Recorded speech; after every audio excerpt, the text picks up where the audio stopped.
20h sur la télévision Futur Média. Bonsoir à toutes et à tous. Bienvenue à cette principale édition. Les titres, c'est tout de suite. Affaire Mamadou Diop. La Cour d'appel de Dakar confirme le verdict de condamnation des 2 policiers qui conduisaient le dragon ayant fauché l'étudiant. Un verdict qui tombe à 3 jours de l'anniversaire des 7 ans de sa mort. Une mort qui avait plongé le peuple sénégalais dans l'émoi. Dans ce journal, la réaction de Maître Abdoulaye Tine, avocat de la famille. Vers des perturbations du réseau de distribution de l'eau dans la capitale. Révélation du préfet de Dakar qui toutefois annonce l'installation d'un dispositif pour y apporter des correctifs et cela dans les meilleurs délais. Aïssata Tall Sall critiqué pour avoir osé soutenir Macky Sall. Un virage à 180 degrés qui suscite l'indignation générale. Analystes et hommes politiques s'expriment sur l'option prise par la mairesse de Podor. Une option qu'elle dit pleinement assumée. Le Sénégal en pôle position des 45 pays de la zone UEMOA les plus corrompus du monde. Un classement issu des résultats de l'indice de perception de la corruption, lequel d'ailleurs a été soumis au décryptage de Birahim Seck, coordonnateur du Forum civil. Ces explications à suivre au cours de cette édition. Voilà pour le sommaire, le développement, c'est tout de suite.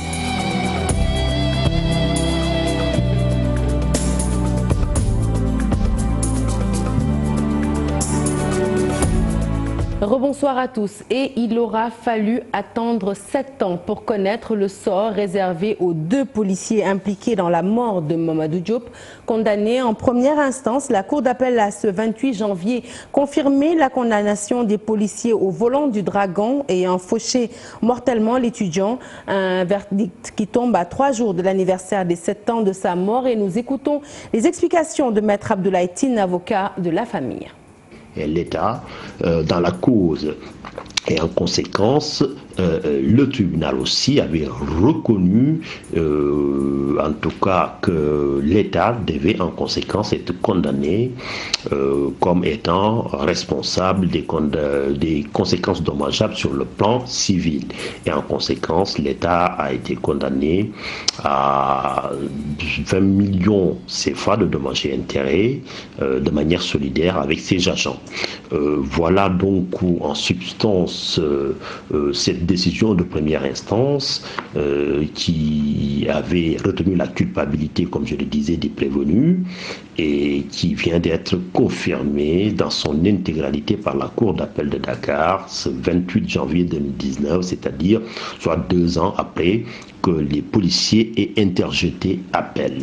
Je rappelle quand même qu'au-delà du cas d'espèce de l'affaire Mamadou Diop, il s'agissait de mener un combat de principe contre l'impunité au Sénégal parce que c'était en tout cas une première que des agissements de cette sorte soient traduits devant une juridiction et qu'on puisse effectivement adresser un message aussi aux forces de sécurité de défense. Avis aux consommateurs, la distribution de l'eau dans la capitale va connaître certaines perturbations dans les jours à venir. En cause, l'endommagement de la conduite maîtresse du lac de Guiers qui alimente principalement la ville de Dakar. Révélation du préfet de Dakar, Alioune Badara Samb, qui annonce toutefois la mise en place d'un dispositif pour y remédier dans les meilleurs délais. Combat Amadlo.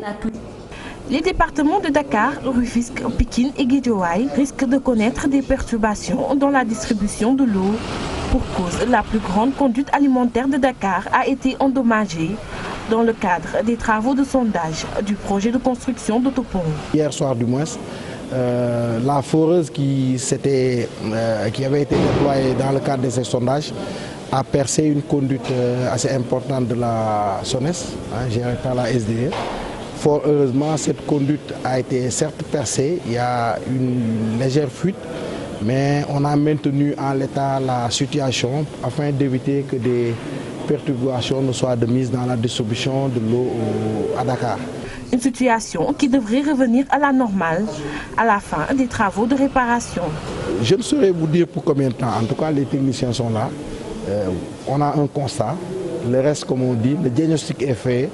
Les techniciens vont poursuivre les échanges entre eux pour voir quelle est la meilleure solution à mettre en œuvre. Pour l'heure, la situation est relativement stable selon le préfet de Dakar.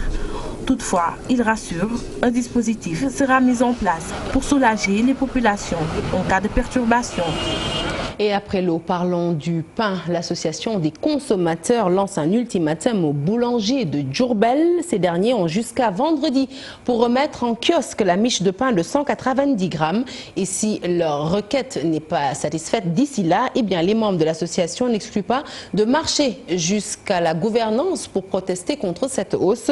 Bassiroutine est président de l'association des consommateurs de Diourbel. Il est au micro. Nos correspondants Babacar Diouf et Nongo Ndiaye.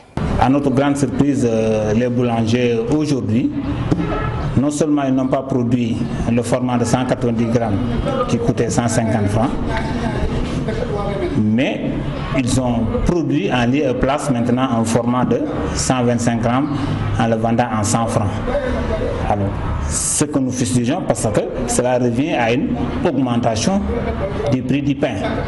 Parce que si par exemple un père de famille utilisait un format de 140 pour ses 3 enfants, il va falloir maintenant qu'il utilise le format de 125, c'est-à-dire 3 formats de 125 à 100 francs, donc ça va lui revenir à 300 francs. Donc c'est une augmentation. C'est pourquoi nous dénonçons cela et nous demandons aux autorités vraiment de prendre toutes les dispositions nécessaires pour que les boulangers effectivement reviennent à la raison, pour qu'effectivement qu'ils respectent la réglementation à la matière. Alors, maintenant nous avons saisi le chef du service de commerce, nous lui avons fait part de nos préoccupations. Ensuite, on va saisir le gouverneur. Maintenant, s'il ne recule pas d'ici vendredi, on va maintenant organiser une manifestation devant la gouvernance de Diourbel pour effectivement demander aux autorités de prendre toutes les dispositions nécessaires pour qu'effectivement que les prix homologués soient appliqués. Et puis, je vous l'annoncer en titre, le Sénégal dans la zone rouge d'après des résultats issus de l'indice de perception de la corruption. Alors, au total, 45 pays de l'UEMOA figurent dans la liste des nations les plus corrompues au monde, mais notre pays arrive en pole position de ces 45 pays de la zone UEMOA. Une situation peu reluisante, pour ne pas dire alarmante pour le Sénégal, mais qui n'étonne pas. Le Forum civil Birahim Seck nous dit pourquoi au micro de Pafaraning. Si on regarde au niveau africain, le Sénégal est devancé des Seychelles, du Rwanda, de la Namibie, du Cap-Vert, et il est à la 8e place, bien entendu, sur 49 États, compte tenu des pays du Maghreb. Et le premier pays africain dépasse le Sénégal de 21 points, les Seychelles. Au niveau de la CEDEAO, seul un pays est en dehors de la zone rouge, à savoir le Cap-Vert, qui dépasse le Sénégal de 12 points.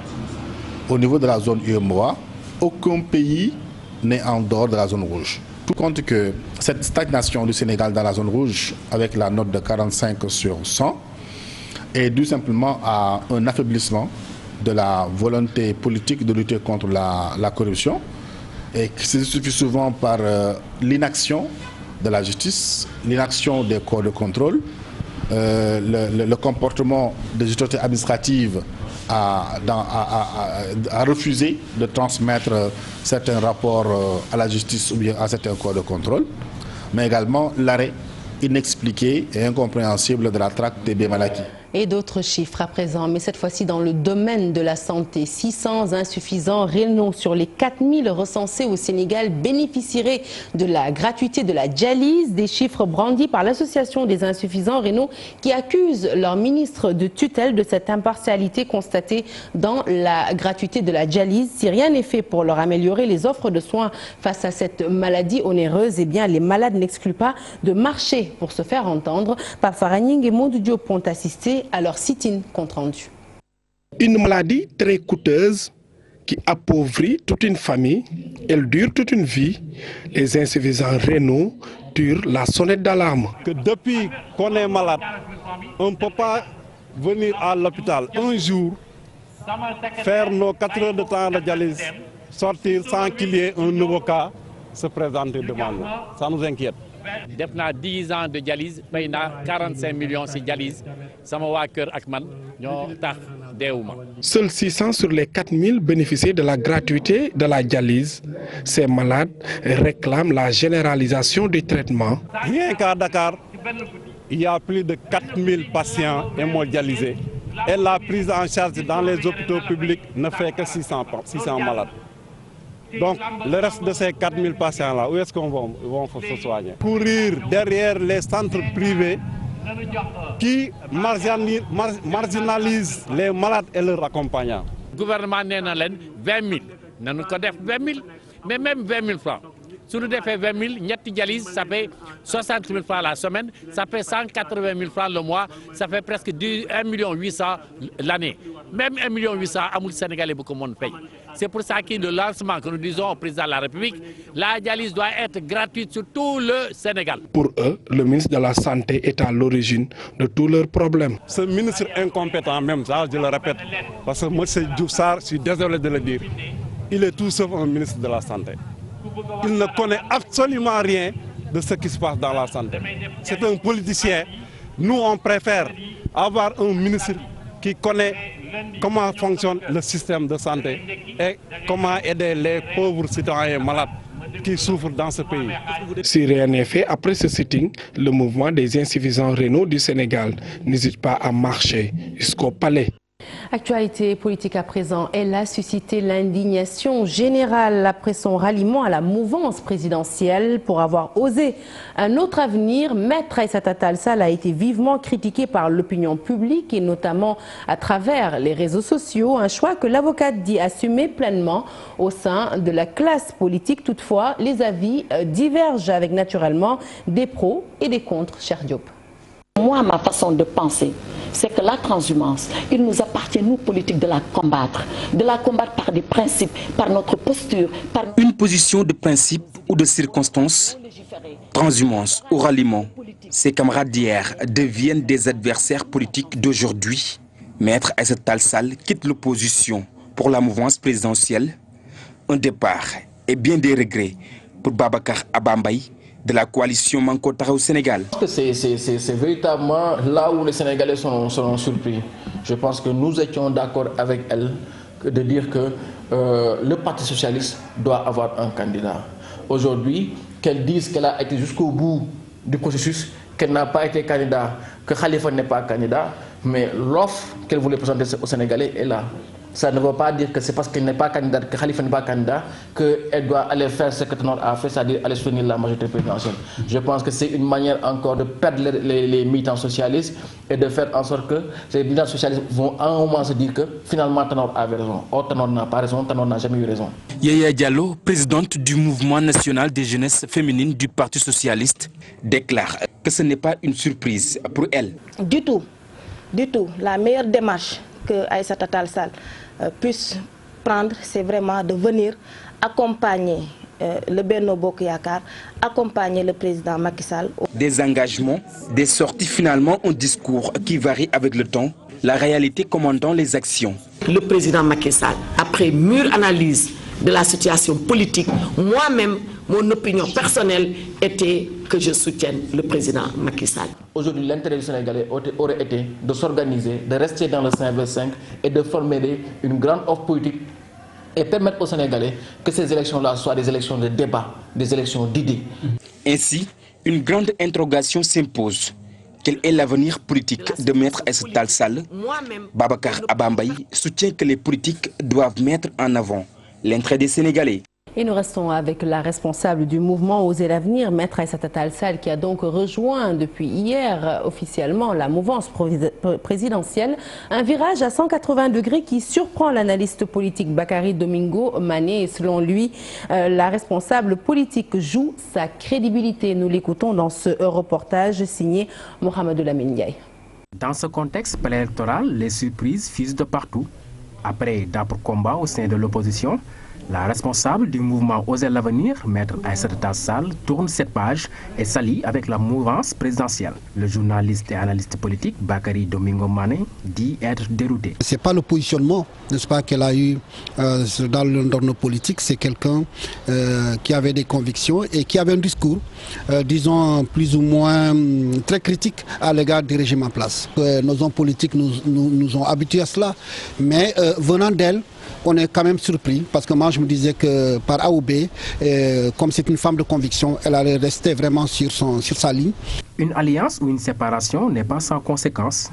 Le journaliste pense que la responsable d'Oser l'Avenir aura sûrement un problème de crédibilité. Le positionnement, n'est-ce pas, qu'elle nous a toujours montré, l'image qu'elle a toujours vraiment vendue au Sénégal, cette image-là s'est écornée parce que simplement, elle était très critique à l'égard de ce gouvernement. Qu'est-ce qui a pu changer pour qu'elle puisse vraiment regagner ce camp-là? Concernant son avenir, l'analyste politique pense que tout dépend de sa posture après les élections. Bon, pour elle, je ne peux pas dire qu'elle n'a plus d'avenir. Si elle peut avoir l'avenir, tout dépend de son comportement après. Quand Macky Sall ne sera plus président en ce moment, comment elle va reprendre du poids de la bête. Mais dans tous les cas, évidemment, certains ont essayé ce qu'elle a fait. Aujourd'hui, ils ne sont presque pas audibles. Dans le landerneau politique, les ralliements au pouvoir sont fréquents. Le personnel politique a habitué les Sénégalais à cette démarche. On se demande ainsi qui d'autre rejoindra la mouvance. Et avec les départs d'Aïssata Tall Sall et d'Aïda Mbodj, l'avenir du C25 passé à la loupe dans cette édition, la grande coalition de l'opposition mise sur pied pour barrer la route aux candidats sortants sera-t-elle affectée par ces défections? Eh bien, la réponse est non pour le président du mouvement Gëm Sa Bopp. Selon Bougane Gueye Dany, eh bien, ces ralliements à la mouvance présidentielle ne peuvent en rien affaiblir le C25 qui compte poursuivre le combat. Fatimata Touré Amadouba. À presque un mois de l'élection présidentielle, l'échiquier politique se redéfinit. Des leaders de l'opposition rallient la mouvance présidentielle, une nouvelle donne qui pourrait éventuellement toucher le C25. Mais le leader de Gëm Sa Bopp rassure. Rappelez-vous, il y a 2 semaines, j'avais fait un édito et je disais, force est de reconnaître que les alliés de Macky sont tapis dans l'opposition. Je vous rassure, nous ne sommes pas au bout de notre surprise. Certainement, il y en aura encore. Mais ce qui est important, c'est que les forces vivent. C'est que nous restons soudés autour de l'essentiel qui tourne autour du départ de Macky Sall et de ses affidés. Bougane Gueye Dany persiste et signe. Le départ de ces leaders de l'opposition ne les ébranle pas. Ce qu'il faut comprendre, c'est que jusqu'ici, ce sont ces fortes personnalités, en tout cas une partie, qui a rejoint le Macky, mais l'autre partie qui tourne autour des forces vives de l'opposition, cette deuxième partie, elle est là, elle est déterminée à engager le combat pour qu'au soir du 24 février, que Macky Sall et ses affidés partent. Le responsable politique annonce qu'un pôle déterminant sera mis sur pied par le C25 pour combattre le régime du président Sall. Je suis en train de travailler sur un pôle. Ce pôle regroupe les forces vives de l'opposition. Nous travaillons pour permettre à un seul candidat de détrôner Macky Sall. En attendant le scrutin, l'arène politique est déjà en ébullition. Le C25 appelle à l'union autour du candidat de l'opposition dans l'éventualité d'un second tour. Et nous parlons d'un autre soutien à un candidat à la présidentielle, cette fois-ci celui d'Avenir Sénégal Bintou Bëgg qui annonce donc son soutien à Ousmane Sonko. À cette occasion, le docteur Cheikh Tidiane Dièye a procédé à la remise d'un programme, un programme pour appuyer le candidat, programme qu'il espère aidera le candidat à obtenir la victoire à l'élection présidentielle. Aïssatou Gueye pour les détails. C'est décidé. La plateforme Avenir Sénégal Bintou Bëgg annonce son soutien au candidat Ousmane Sonko à l'élection présidentielle. Un soutien sans aucune condition, une décision prise pour une raison. Leurs propositions se ressemblent, se rejoignent en bien des points. C'est un programme de gouvernance et de gouvernement que nous avons aujourd'hui présenté à l'opinion publique et présenté et remis au candidat Ousmane Sonko. La plateforme Avenir Sénégal Bintou Bëgg, après avoir consulté l'ensemble de ses structures et de ses bases au Sénégal comme dans la diaspora, tous nos citoyens et nos sympathisants, nous avons choisi un choix de cœur et de raison d'accompagner Ousmane Sonko comme étant notre candidat à la prochaine élection. Nous avons mis notre siège à la disposition de sa coalition pour que des réunions puissent s'y tenir et que ça soit un des moyens de son organisation. nous mobiliserons les équipements que nous avons, les moyens que nous avons pour aider la campagne de Ousmane Sonko à être une campagne victorieuse. Parce que nous sommes convaincus que le changement que nous voulons, la refondation que nous voulons, il est aujourd'hui peut-être le candidat qui est le plus apte, le plus proche de nos valeurs et de nos convictions, qui est capable de porter cela. Pour réitérer son engagement, le coordinateur de la plateforme Avenir Sénégal dévoile son programme. Le premier axe, c'est l'axe sur la modernisation de la société, la restauration des valeurs sénégalaises pour refonder notre vivre ensemble. Nous avons, nous, la conviction que le Sénégal ne peut pas changer, ne peut pas se développer si nous ne remettons pas le curseur sur l'humain. Et donc la société, la reconstruction de la société, sa modernisation et donner à la famille le rôle qui doit être la sienne sur l'espace de construction de la citoyenneté et de l'humain est quelque chose de fondamental. Alors le second axe sur lequel nous avons travaillé, c'est justement l'axe sur la refondation des institutions. Et le troisième sur l'économie, le quatrième sur l'aménagement du territoire et le cinquième bien entendu sur la diplomatie et le Sénégal à l'extérieur. Ensemble, la plateforme espère un lendemain meilleur pour notre pays. Combat qui passe forcément par la lutte contre la corruption. Merci beaucoup. Et puis à quelques jours du démarrage de la campagne électorale à Louga, le Benno Bokk Yakaar vole en éclats. À l'origine de la scission, la constitution du comité électoral entre apéristes et partis alliés dont le Parti socialiste. Et résultat, à l'image de Kaolack, 2 comités électoraux ont finalement été installés avec d'une part le maire Moustapha Diop et ses partisans et d'autre part le Parti socialiste et ses membres. Nous écoutons Massar Diop du Benno Bokk Yakaar. Il est avec notre correspondant Thierno Fall. Nous avions pensé qu'il fallait effectivement travailler pour consolider le Benno. Et pour consolider le Benno, il fallait éviter à ce qu'il y ait des frictions ou des fractures politiques. À la réunion du centre culturel, une proposition avait été faite, à savoir mettre en place un groupe restreint ou un comité restreint pour faire des propositions. Et je crois que nous avons travaillé, comme Benno avait une entité qui travaille jusqu'à présent, nous avions pensé effectivement réunir l'ensemble des 27 organisations ou 28 organisations et faire des propositions. Et c'est ce que nous avions fait. Mais aujourd'hui, c'est presque une dictature. C'est presque une dictature qu'on a vue. On se réunit, on lit la liste, on nomme ce qu'on ne voulait pas voir figurer sur la liste. Et nous nous excusons de la mauvaise qualité du son qui a prévalu pour cet élément que nous n'excluons pas de vous reproposer certainement dans nos prochaines éditions. En déclarant qu'une fois élu, il extirperait Khalifa Sall de sa cellule, Idrissa Seck a fait ce matin la une de l'actualité politique. Une déclaration qui, pour de nombreux observateurs, confirme que nos hommes politiques ont du mal à dissocier le pouvoir exécutif du judiciaire. Nos reporters ont interrogé 2 avocats. Il s'agit de Maître Hassan Diomandiaye et Maître Ousseynou Ngom, dont les avis divergent sur cette question. Toutefois, les 2 avocats s'accordent à dire qu'il est temps d'entamer des réformes pour une justice indépendante. Pape Faraning. Protocole de Rebeuss ou de Doha, libération de Barthélémy Dias par Macky Sall en 2012 et récemment Idrissa Seck qui promet de libérer Khalifa Sall une fois élu. Autant d'actes qui confirment que l'exécutif a un pouvoir sur le judiciaire. Tout régime a tendance à profiter des failles de notre système judiciaire, ça c'est connu. Mais relativement à l'affaire Khalifa, je pense qu'il faut s'inscrire dans une perspective de réparation d'une injustice. Je ne pense pas que quelqu'un qui prétend occuper les plus hautes fonctions de ce pays puisse faire de telles déclarations. De telles déclarations qui n'honorent pas la justice et qui ne respectent pas la justice. L'exécutif a-t-il une main mise sur le pouvoir judiciaire? Une question qui divise les acteurs de la justice. C'est le cri de cœur de l'Union des magistrats, des ONG de défense des droits de l'homme. Nous avons constaté que le pouvoir judiciaire est souvent utilisé, instrumentalisé à des fins politiques. Et même si ce n'est pas l'indépendance personnelle des juges qui est mise en cause, mais le système en tant que tel. Les hommes politiques, ils ont leur agenda, ils ont leur manière de percevoir les choses, ils ont leur manière aussi d'orienter le débat. Donc c'est la raison pour laquelle il faut faire attention. Après la sortie de certains magistrats sur la marche de la justice, les robes noires s'accordent sur la nécessité de réformes pour une justice indépendante. Il doit y avoir des rétroactifs partout. La justice est une œuvre humaine. Les textes qui organisent la justice, c'est une œuvre humaine qu'il faut perfectionner.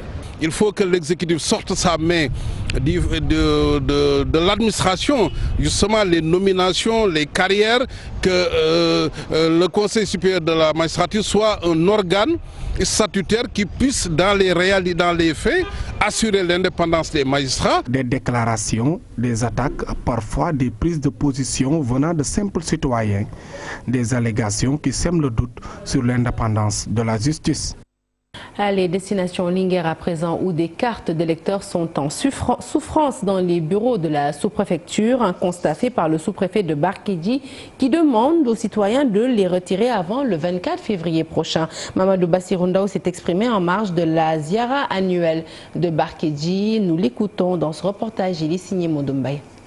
À quelques jours de l'élection présidentielle de 2019, plusieurs cartes d'électeurs dorment dans les tiroirs du sous-préfet de Barkédji. Cette situation est déplorée par l'autorité administrative de la localité. Il reste maintenant aux populations de venir les prendre. Donc là, ni le président de la République, ni le ministre de l'Intérieur, ni les marabouts, personne ne peut le faire. Ce sont les populations elles-mêmes qui peuvent le faire et qui doivent le faire. Ce que l'administration peut faire, c'est de faciliter cela. Ainsi, Mamadou Bassirou Ndaw invite les populations à retirer leur carte d'identité afin d'accomplir leur devoir civique. Nous connaissons un peu la géographie un peu de notre arrondissement. C'est des villages qui sont très lointains. Au cas où il y a un village où il y a beaucoup d'électeurs qui n'ont pas encore retiré leur carte, nous demandons au chef de village de nous appeler et là nous on va envoyer la commission itinérante pour aller retrouver les populations chez eux au niveau de leur village pour leur remettre leur carte. Pour ce qui est des duplicata, source de polémique, il apporte la précision. Je précise d'abord qu'au niveau de lancement de Barkédji, ça n'existe pas chez nous parce que nous avons donné des instructions fermes au président de la commission. Quand ces cas de figure se présentent, demande d'abord à récupérer l'ancienne carte. Mais il y a des gens, j'imagine, qui vont faire prétendre qu'ils ont perdu l'ancienne carte, même jusqu'à aller chercher peut-être un certificat de perte. Et là, ils vont détenir les deux cartes. Mais comprenez que tout ça, c'est que de l'intox. Parce que la première inscription a été écrasée au niveau du fichier, donc c'est le duplicata qui compte. L'arrondissement de Barkédji, composé de 3 communes dont Thiel et Gassane, compte 8733 électeurs répartis dans 14 centres de vote, qui sont appelés aux urnes le 24 février 2019. Et les futurs candidats aux élections locales, cette fois-ci, sont en formation en leadership et en communication politique, et cela en vue des élections locales qui se profilent pour l'horizon, donc pour fin 2019. Ces candidates se dotent de nouvelles compétences. La présidente nationale du COSEF, Conseil sénégalais des femmes, Rokhayatu Gassama, est au micro de Mohamed Lamine Dia et Pape Sangone Mbaye pour des précisions. Ce sont des femmes qui sont venues de toutes les régions du Sénégal, que nous formons et que les partis eux-mêmes nous ont envoyés pour les capacités en leadership politique, en communication, pour qu'elles puissent être à l'aise une fois la campagne commencée pour les locales. Nous sommes candidates, mais nous avons besoin d'être renforcés pour voir comment communiquer, comment rendre pertinents nos messages et comment se comporter vis-à-vis des différents cibles. Et je pense que ça, c'est un élément vraiment important. Et puis un appel à la paix pour clôturer cette actualité politique avec les familles chérifiennes de la Casamance naturelle qui ont saisi l'occasion qui leur a été offerte par la ziara annuelle de Baya dans le département de Kolda pour prier pour des élections paisibles. Ils sollicitent également la modernisation de la cité religieuse de Baya. Abdoulaye Diallo. Les familles chérifiennes de la Casamance naturelle s'étaient donné rendez-vous à la ziara annuelle de Baya dans le département de Kolda, où le Coran a été lu 129 fois pour prier en faveur d'une élection présidentielle paisible, aussi bien au Sénégal qu'en Guinée-Bissau. Les familles chérifiennes à travers toute la Casamance, Darou Khair, Dar Salam, Mamouda, Binako, Baya, nous avons tout le temps sollicité à ce que les fidèles puissent garder leur sang-froid et que cette année soit une année paisible, que les élections puissent se passer dans de très bonnes conditions. En Guinée-Bissau, une élection ici au Sénégal, que ce soit des élections paisibles et que le meilleur gagne.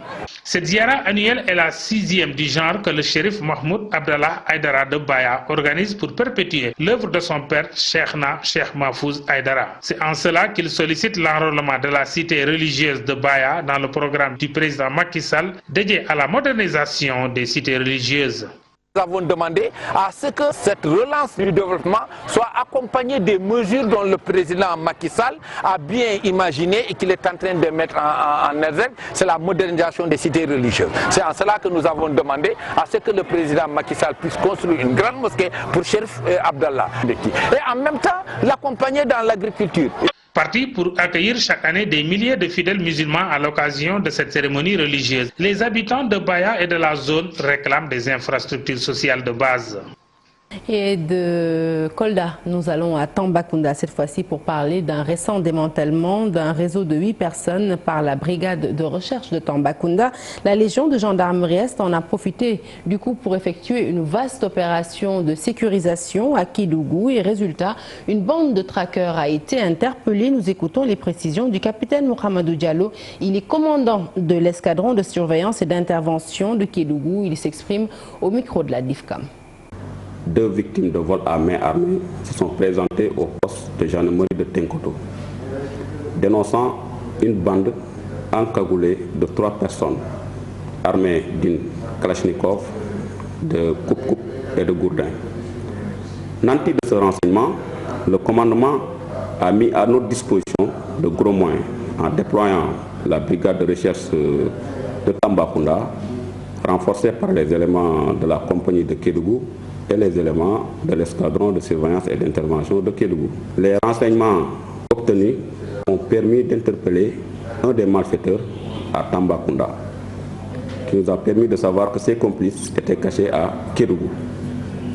Une opération a été effectuée et toute la bande a été interpellée dans la matinée du samedi à Kédougou. Sur interrogation, ils nous ont indiqué le lieu où ils avaient caché l'armement. Un transport sur le lieu a été effectué dans la brousse de Bantako, où nous avons trouvé un AK-47 avec son chargeur et 18 munitions, 7,62 mm, un coupe-coupe et leur vestimentaire et des téléphones. Fin de cette édition que je suis ravie de vous avoir présenté. Prochain rendez-vous de l'information, le tout en images à 0h. L'info qui se poursuit sur votre site www.igfm.sn. Excellente suite de programme avec la TFM. Excellente soirée.